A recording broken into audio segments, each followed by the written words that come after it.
Hello Ollie, here is my brake booster testing machine, and here is your brake booster.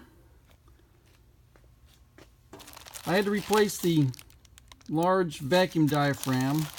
This one is soaked in brake fluid and it keeps leaching out. I tried to clean it, but it keeps leaching out, and as I showed in still pictures, the lips here had collapsed so that it would no longer hold vacuum against the inside of the vacuum can. So then what we're going to do is test your booster. First off, we've got our vacuum gauges here. Both vacuum gauges will go up to read full vacuum, which is dependent on my vacuum pump. And then as the booster is activated, this gauge will stay stationary, and this gauge will go to 0. The more the booster is activated, the closer this gets to 0, and when it zeroes out, the booster is fully activated. On this side we have the pressure gauges. Input, this is a function of the master cylinder, which is this handle right here that activates the booster. The gauges are tied together. Both of these are input and they're tied together. So this gauge goes up and maxes out, and then this gauge goes up and reads final input pressure, which again is a function of the master cylinder. This is your output. Both gauges are tied together. This gauge will go up and read maximum pressure here, and then this gauge follows and gives the final output pressure of the booster. And it's this booster is a 2-to-1 boost ratio. So whatever we read over here, we're going to read twice over here. This port right here is something that you can use while the booster is in the car. This is the vacuum. This goes to the vacuum gauge, and this is the one that's going to read 0 the more the booster is activated. So if at any time you think the booster is not functioning, you can put a vacuum gauge here and check it out.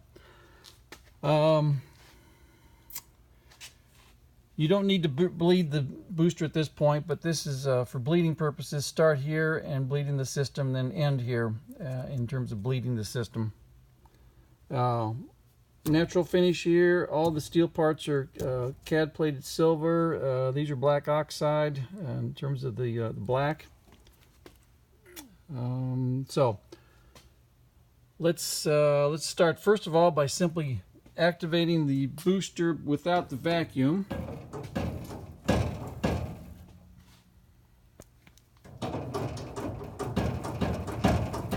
Simply using my lever here to act as a master cylinder.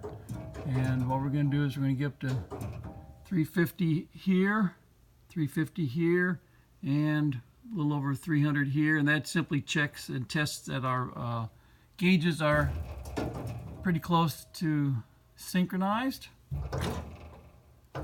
Now let's hit with the vacuum.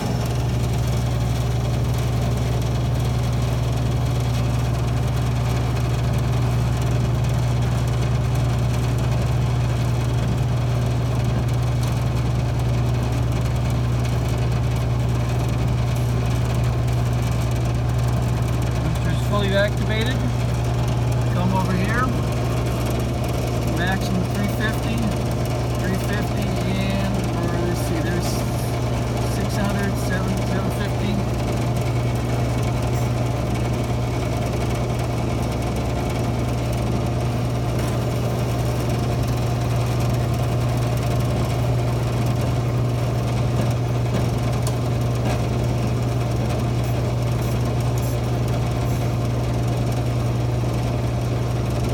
Well over 800, almost 900 psi.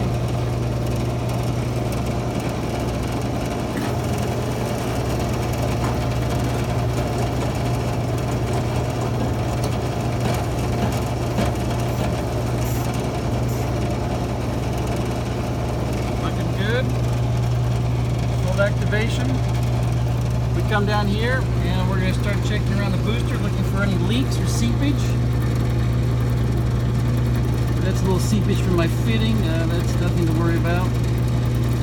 What we're checking is our weep hole right here. Make sure there's nothing coming out from the base right here.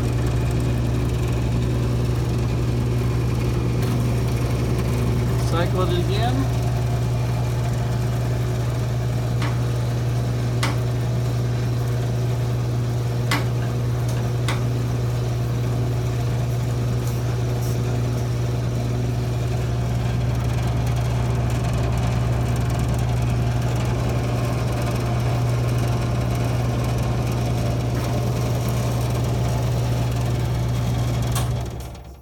That is a very nice booster, even if I say so myself. Thank you, Ollie.